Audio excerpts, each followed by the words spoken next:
Good morning. My name is Hal Woltz, speaking to you from Warsaw, Poland. I'm the author of a recent international bestseller, Justice Restored 10 Steps to End Mass Incarceration in America.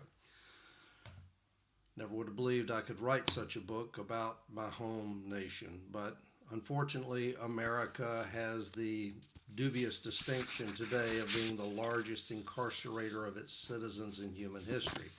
In fact, 71 million Americans, according to the DOJ, one of every four now have a criminal record.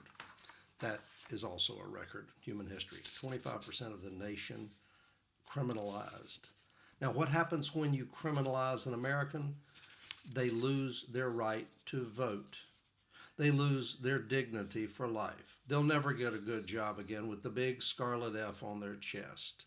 They have to pay for federal programs, many of which they cannot even access. Taxation without representation. That should have a familiar ring to it. This is wrong, and this must stop.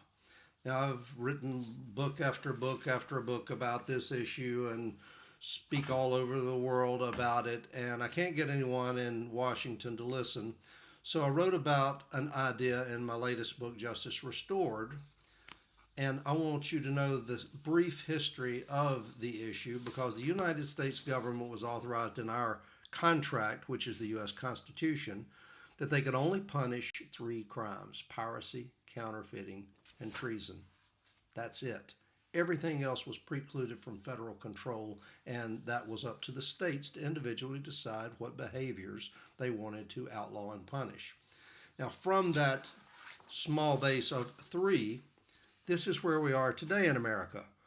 They have passed 4,000 criminal statutes now, 10,000 civil statutes to which they have somehow assigned the penalty of prison, and 300,000 bureaucratic regulations passed by people that have no authority under law or constitution. Only our elected representatives can do it, for a total of 314,000 human behaviors that can now send you to prison. As Cicero said 2,000 years ago, the more laws, the less justice. We in America now have the most laws, which that axiom would indicate we might have the least justice. So let's turn this bag of lemons into some lemonade.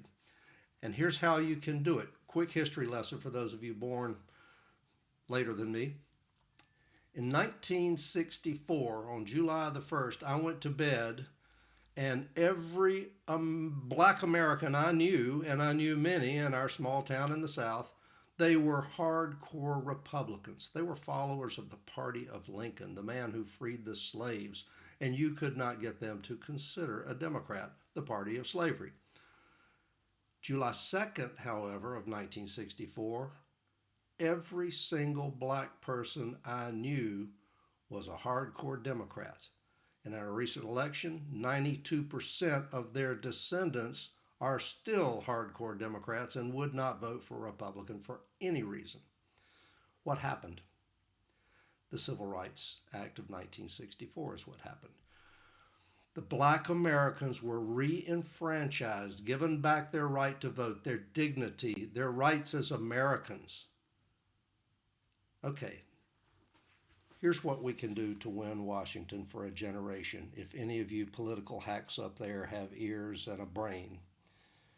You've disenfranchised 71 million Americans. What you've done is wrong, it is illegal.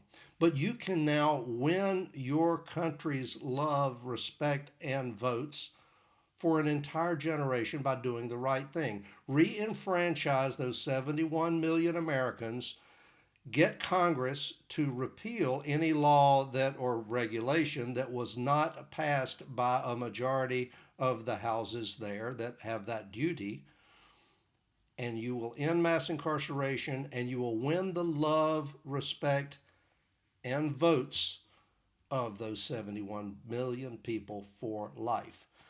There's not an election in history that could not be won by a huge landslide. And all you have to do is look back at what happened the last time America did the right thing back in 1964 and gave the black Americans their constitutional rights that had been withheld from them. Do it again, you'll win Washington forever. I hope the right people hear this. Thank you. From Warsaw, Poland, where I live now, Hal Waltz, signing off.